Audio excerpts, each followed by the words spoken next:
As you can see, a huge text that says Princess Mononoke comes out on a screen, and you can see the patterns drawn in the back of it, right? This is a clay mask. It's a type of mask which has been excavated from a ruin of Jomon period and worn by its people, a mask made by burning its surface. These are the pictures, and you can find these images on Google. If you look in the back of the title scene, you can see these patterns. Even the storyboard says, these are patterns painted on a clay mask in red-orange, but you can't really tell what it is by a glance, can you? So I got rid of the text Princess Mononoke out of this image. Now, this is it. Even so, you can't tell what's drawn here, so to make it more clear, how about I trace these lines? Sorry guys. I know what you're thinking, but why didn't you do this earlier? ちょっと今すぐやりますね。シューッと。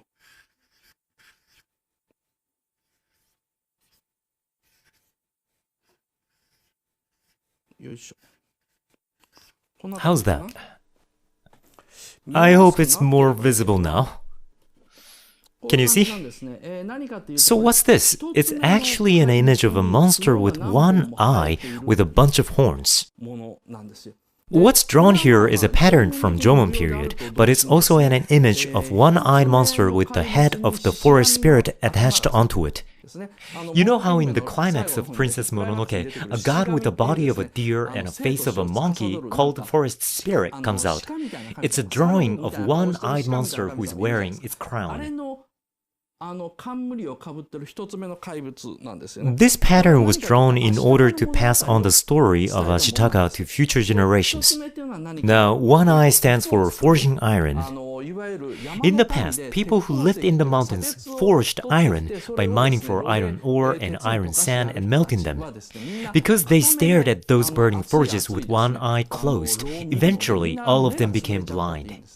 That's why there are many legends all over Japan which claim that there are one-eyed monsters living in mountains, and those legends usually originate from places where you could find mines.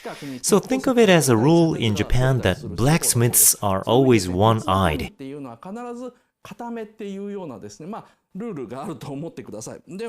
And this picture represents a blacksmith who lost one eye. Meanwhile, it also represents that the person in the picture killed a god of the forest and received its horn. I'll talk more on the second half, but Princess Mononoke was a revenge match against Nausicaa of the Valley of the Wind, which Miyazaki didn't see as a complete success.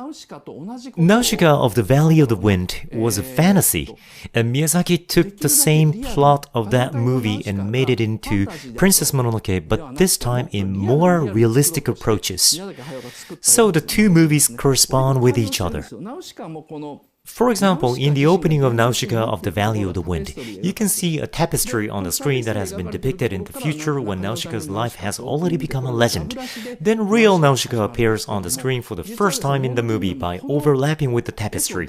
Just like that, the image of the first appearance of Ashitaka in Princess Mononoke overlaps with the image of Ashitaka's legend depicted on the clay mask.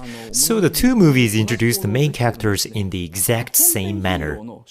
Well, it was a lot more obvious in Nausicaa because you see the tapestry of her and then real Nausicaa appears. But you know, since Miyazaki made Princess Mononoke thinking, oh, Nausicaa was a bit childish, that's why it's hard to tell these in Princess Mononoke. In Princess Mononoke, the story of Ashitaka gets passed on to the village of his hometown and remains as a design that honors the adventure of their prince. It means that Ashitaka stays in Iron Town after the story in the movie ends and takes over the work in Iron Town, so it's natural to think that one of his eyes eventually go blind. As a result, I assume that he's later called One-Eyed Ashitaka. The design of the clay mask means that one-eyed Prince Ashitaka defeats the forest spirit and inherits its horn. But why is this message of the clay mask so hard to read? As many of you have guessed, it's all because of Toshio Suzuki, the producer of Ghibli. It's because Toshio Suzuki changed the title of the movie into Princess Mononoke.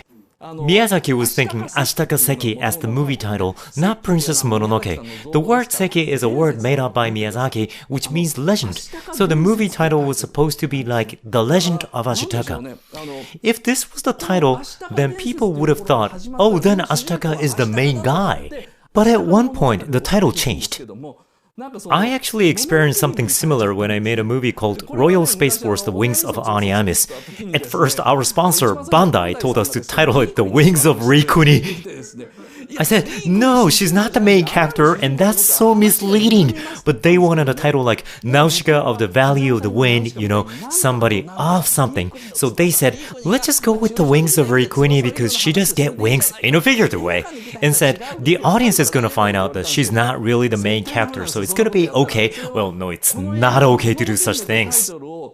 And that has been proven by how the movie title changed to Princess Mononoke. It changed the impression of the viewers a great deal. And Miyazaki hated this idea, but Suzuki forced it by officially announcing it during Friday Roadshow. Just imagine if Nausicaa of the Valley of the Wind is suddenly titled Giant Monster Omu, what would you think? If that was the title, people are gonna think, oh, this must be a story where people fight this monster Omu, or question, who's gonna beat this monster and how? Or wonder, so, those Omu go back to the forest? But they're still alive, so who's gonna fight them next? You see, people start expecting a movie like Godzilla. On the other hand, what if Godzilla was titled The Agony of Dr. Serizawa? Then again, it sounds like a totally different work, like a literary work. That's how much impact titles hold on work. The Legend of Ashitaka would have been an easier title for the audience to understand the movie better, but too bad, now it's called Princess Mononoke.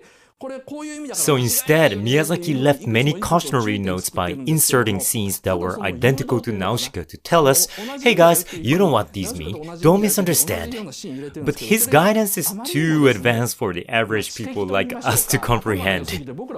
And it's the same with this scene. Miyazaki must have been like, come on, everybody's gonna realize that this means Jomon culture, but of course we do not realize that.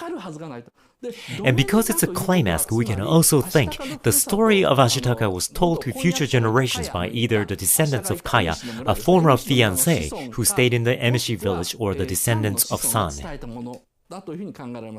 So this climax is trying to say something like, acknowledge the greatness of Ashitaka, the prince of our clan. Now, if I say, maybe the descendants of Kaya told these stories, those who know the movie well might say, wait a minute, Kaya has children? No way, she said she'd always love Ashitaka and no one else. Here's the thing, Kaya does have descendants, and actually the movie indicates it, except it's portrayed in a way we don't notice. So the purpose of the first half today is to unravel those numerous foreshadowings in the movie which many people may not be aware of.